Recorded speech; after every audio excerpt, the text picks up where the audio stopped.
இப்போ ஃப்ரெண்ட்ஸுங்க விஜயோட ஃப்ரெண்ட்ஸுங்கிட்ட சொன்னேன், இது மாதிரி ஒரு லைன் இருக்குது, சிம்பிளாக ஒரு லைன் வச்சுருக்கேன் அப்படின்னு. நல்லா இருக்கு இது, சரி நம்ம ஈவினிங் நம்பால் வருவார் சொல்லிடுவோம் அப்படின்ட்டு.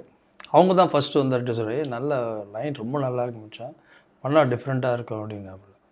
ஆனால் நெகட்டிவ் ஷேடு அப்படியா நீங்கள் கேட்டீங்களான்னு. ஏன்னா எப்பயுமே விஜய் வந்து அவங்க பசங்கள்லாம் வந்து படங்களை பார்த்து ரொம்ப ஃப்ராங்காக சொல்லுவாங்க இல்லையா, நல்லது கேட்டது. அதாவது இவங்களே நல்லா இருக்குன்னும் போது கேட்கலாம் அப்படின்ட்டு தான் ஆரம்பிச்சது.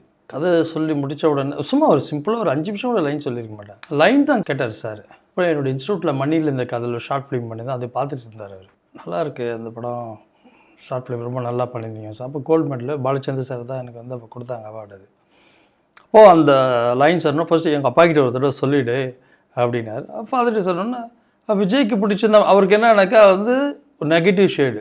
சரி எப்படி ஸ்க்ரீன் ப்ளே பண்ணுறாங்க இவங்க பார்க்கலாம் அப்படின்ட்டு, சரிப்பா விஜய் சொல்லிக்கிறாள்லப்பா சார் பண்ணிவிட்டு வாங்கப்பா அப்படின்ட்டார்.